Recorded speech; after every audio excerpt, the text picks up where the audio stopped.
Within this episode, I will explain what is a business glossary. Let's have a look on 10 reasons why companies should implement it. First things, a definition. Business glossary is a comprehensive list of terms and explanations used within a specific organization. It serves as a common reference point for employees, stakeholders, and customers, providing a clear and consistent understanding of the company's language, processes, and concepts. Here are 10 reasons why a company should implement a business glossary. 1. Improve communication. Business glossary helps to eliminate misunderstandings and improve communication between different departments, customers, and partners. 2. Increased efficiency. Having a common understanding of the language used in the organization reduces the need for clarification and saves time, leading to increased efficiency. 3. Facilitated decision-making. Clear and consistent understanding of the company's processes and concepts allows for more informed decision-making. 4. Enhanced understanding of company culture. Business glossary provides insight into the company's values and priorities, helping to build a shared understanding of company culture. 5. Support for data governance. Business glossary helps ensure that data is defined and used consistently across the organization, supporting data governance efforts. 6. Promotion of standardization. Business glossary helps to standardize the language used in the organization, reducing confusion and improving consistency. 7. Support for compliance. Business glossary helps to ensure that the organization complies with industry regulations and standards. 8. Improved data quality. Business glossary helps to ensure that data is accurately defined, reducing errors and improving data quality. 9. Facilitated onboarding. Business glossary helps new employees quickly understand the organization's language, processes, and concepts, facilitating their onboarding process. 10. Support for business continuity. A business glossary serves as a reference point for employees, stakeholders, and customers, ensuring business continuity in the event of employee turnover. Let's have a look on typical workflow for creation of business glossary and business terms. List of typical activities used for setting up a workflow for creating a business glossary and defining business terms usually consists of such points. 1. Gathering requirements. The first step in creating a business glossary is to determine the scope and requirements of the project. This may involve conducting a survey of employees to determine the terms and concepts that need to be included in the glossary. 2. Defining governance structure. Establish a governance structure for the glossary, including roles and responsibilities for maintaining and updating the glossary.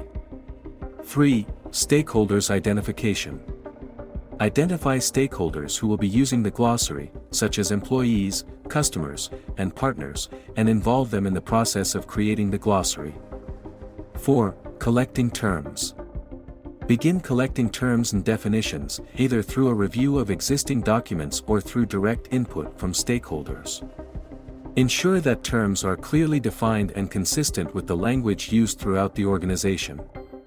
5. Reviewing and approving initial set of terms. Review the collected terms and definitions and obtain approval from relevant stakeholders. 6. Defining relationships between terms. Identify relationships between terms, such as synonyms and relationships between data elements. 7. Documenting terms and definitions. Document the approved terms and definitions in a consistent and organized manner, such as an object in data catalog, in a spreadsheet or a database. 8. Publishing and promoting the glossary. Publish the business glossary and promote its use throughout the organization, providing training and support to ensure its adoption. The best way to do it is using the data catalog and governance platform. 9. Maintaining and updating the glossary. Regularly review and update the business glossary to ensure its accuracy and relevance. This is a general workflow, and the specific steps involved in creating a business glossary may vary depending on the organization's needs and the complexity of the glossary. The most important goal is to ensure that the business glossary provides a clear and consistent understanding of the language, processes, and concepts used within the organization. Let's consider for a moment who should approve first version of business glossary. The approval of the first version of a business glossary can vary depending on the size and structure of the organization. Typically, it should involve a cross-functional team of stakeholders who will be using the glossary, including representatives from different departments, such as IT, finance, marketing, and operations. The following groups may need to approve the first version of the business glossary. 1. Business leaders. This may include senior executives, such as the CEO, COO, or CFO, who will ensure that the glossary aligns with the overall goals and strategy of the organization. 2. Data and IT teams. These teams may need to approve the glossary to ensure that the terms and definitions align with the organization's data governance practices and standards. 3. Operations and process teams. These teams may need to approve the glossary to ensure that the terms and definitions accurately reflect the organization's processes and workflows. 4. Regulatory compliance teams.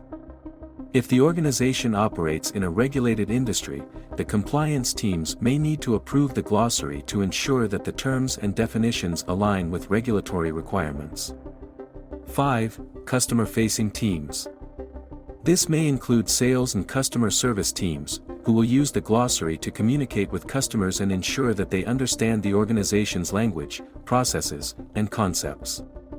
Once the first version of the business glossary has been approved, it should be published and communicated to all stakeholders, with training and support provided to ensure its adoption. The glossary should also be reviewed and updated regularly to ensure its accuracy and relevance over time.